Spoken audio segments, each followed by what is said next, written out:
تو میں نے بہت کم لوگوں کو دیکھا جن کی زندگی کے اندر اللہ اور رسول اور اس کے احکامات اتر آئے ان لوگوں کے ذریعے. بقیہ سب ان کے تھیسس میں اور وائوا تک بند ہو گئے، ان کی ڈگریاں پوری ہوئیں اور اس کے بعد انہوں نے ڈاکٹر اور کیا کیا اور اگلے ڈگری بریکٹس میں کر کے لگا لی اور انہوں نے سمجھا کہ وہ بڑے آدمی بن گئے. تو بڑا آدمی وہ ہوتا ہے جو ان احکامات کو، حکمت کے میسیجز کو اپنی زندگی میں اس حد تک قبول کر لے کہ اس کی ذات کو دیکھ کر آپ کو ان لوگوں کا خیال آئے جن کے میسج ہیں وہ. تو اور شاعری کے بالکل پوائنٹ درست. آف ویو سے اسپیشلی جو علامہ حضرات ہیں ہمارے، اسپیشلی مولوی حضرات، انہوں نے ایسا اس کے اوپر ٹیگ لگایا ہوا ہے اور لوگوں کو بتاتے ہی نہیں کہ بخاری اور مسلم میں ایک حدیث موجود ہے بہت، اور کئی احادیث ہیں شاعری کے حوالے سے. حضور پاک صلی اللہ علیہ وسلم کو شاعری پسند تھی، لیکن یہ تو بتاؤ کون سی شاعری؟ دانائی اور حکمت کی شاعری جو علامہ اقبال نے کی ہے. ٹھیک ہے. اور ایک حدیث تو یہاں تک ہے کہ ایک صاحب مسجد نبوی میں بیٹھ کے، ایک صحابی کوئی اشعار نعت کے یا حکمت کے پڑھ رہے تھے اور لوگ ان کے گرد جمع تھے، تو حضرت عمر یا حضرت ابوبکر رضی اللہ عنہ آئے. میں چیک کر کے ریفرنس نیکسٹ نشست میں دے دوں گا. انہوں نے کہا کہ تو کیا پڑھ رہا ہے یہ؟ تو وہ زمانہ تو وہ تھا نہیں کہ سلوٹ کیا اور بات مان لی امیر المومنین کی. انہوں نے کہا تجھ سے بہتر شخص اس مسجد نبوی میں ہوتا تھا، مطلب حضور پاک صلی اللہ علیہ وسلم، اور میں یہی پڑھتا تھا اور وہ مجھ سے سنتے تھے کہ اور سنو.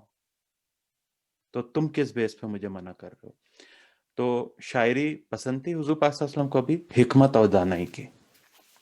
پھر انہوں نے اپنے ممبر پہ بٹھایا حضرت بالکل بالکل. بس میں مجھے یہی عرض کرنی تھی. تمام شکریہ. شرکا کا میں بہت مشکور ہوں کہ انہوں نے علامہ اقبال ڈے پر ان کے حوالے سے ان کے لیے بات کی. علامہ اقبال بہت بڑے شاعر تھے، اور میں یہ کہوں گا کہ جب میں کالج میں national college of arts Lahore میں تھا تو وہ واحد شاعر تھے، اور اب تک اتنے سال ہو گئے ان کے اوپر ہر سال پینٹنگز، اسکلپچرز ان کی شاعری پہ تحقیق ہوتی ہے، جس کے حوالے سے فن پارے بنائے جاتے ہیں. علامہ اقبال اپنے دور کا ہی نہیں بلکہ آنے والے تمام دوروں کے بہت بڑے شاعر ہیں. بہت شکریہ.